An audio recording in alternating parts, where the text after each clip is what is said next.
আমার এই ঘরটা কখনো ভেঙে ফেলতে হবে ভাবতেই পারিনি। সব ভেঙে ফেলাই শেষ হয়ে যায় না, কিছু কিছু ভেঙে ফেলা ভালো কিছু শুরু হয়। অনেক আশা আর স্বপ্ন নিয়ে আমরা এই সিদ্ধান্ত নিয়েছিলাম। আসসালামু আলাইকুম, আমি রুকাইয়ার আম্মু। আমার এই ইউটিউব চ্যানেলে আপনাদেরকে স্বাগতম। আপনাদের ভালোবাসায় আর কিছুদিনের মধ্যে আমার ৭০,০০০ সাবস্ক্রাইবার হয়ে যাবে। আপনারা আমাকে এই নতুন চ্যানেলেও এত ভালোবাসা দিবেন আমি ভাবতেই পারিনি। আমার আগের আইডি চলে যাওয়াতে আমি তো ভীষণ ভেঙে পড়েছিলাম, কিন্তু শুরু করার পর আপনাদের ভালোবাসায় আরো বেশি সাহস পেয়েছি। আজকের ভিডিওটা অনেক বেশি ইন্টারেস্টিং, আপনারা সাথে থাকেন, দেখতে থাকেন, অনেক ভালো লাগবে। আরো একবার বলি, ইউটিউবে রুকাইয়ার আম্মু এই চ্যানেল ছাড়া বাকি সব চ্যানেলই ফেক।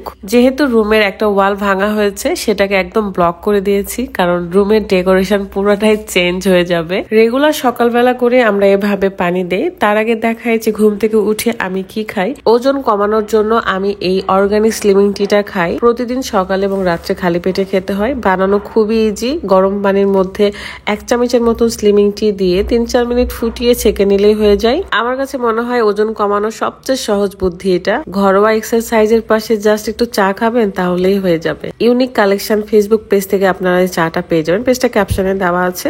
যাদের থাইরয়েড, ডায়াবেটিক্স আছে তারাও খেতে পারবে। এটাতে এমন কিছু উপাদান রয়েছে যেটার কারণে আপনার এক্সট্রা চর্বিটাকে শুষে নেয়, সাথে আপনাকে স্লিম রাখে আর ওজনটা কমিয়ে দেয়। শুধু একটু মনে রাখবেন যে চিনি এবং মিষ্টি জাতীয় খাবার থেকে দূরে থাকবেন, তাহলে এটা আরো তাড়াতাড়ি কাজ করবে। তো আমি যখন চা খাই তখন সেভাবে দেয়ালে পানি দেয়। আপনারা যারা ওজন কমাতে চান তারা অবশ্যই অর্গানিক স্লিমিং টিটা খাবেন, এবং সেটা ইউনিক কালেকশন ফেসবুক পেজে পেয়ে যাবেন। ঘরের এই ভাঙচুর কাজ মোটামুটি শেষ, এখন থেকে শুরু হবে ডেকোরেশনের কাজ। তবে আমাদের রুমের কাজ কমপ্লিট করতে টাইম লাগবে, তবে স্টেপ বাই স্টেপ আমি শেয়ার করার ট্রাই করব। আমরা দুইজন যেহেতু একসময় বন্ধু ছিলাম, তাই আমরা যখনই একসাথে থাকি তখন অনেক গল্প করি।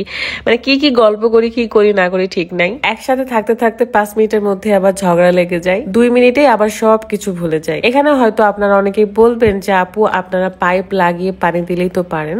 তো পাইপটা আসলে আমরা খুঁজে পাচ্ছিলাম না, পরে জানি যে ছাদের উপর ছিল। তো নর্মালি মগ আর বালতি দিয়েই কাজ শেষ হয়ে যায়, যেহেতু একটা ওয়ালই ছিল। শুধু ভেতর থেকে পানি দিলে কি হবে, এটা তো বাইরে থেকেও দিতে হবে। তো আমরা একটু পরে নিচে যাব।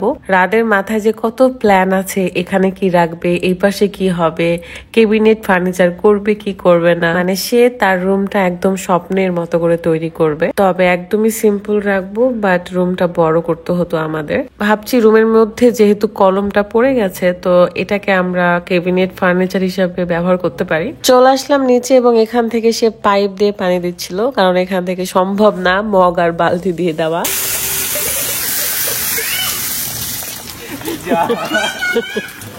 এখানে রুকাইয়া এই যে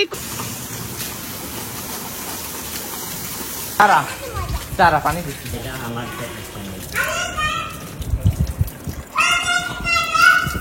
মোটর কি পানি উঠে না আপনারা? এই কথাই কবি।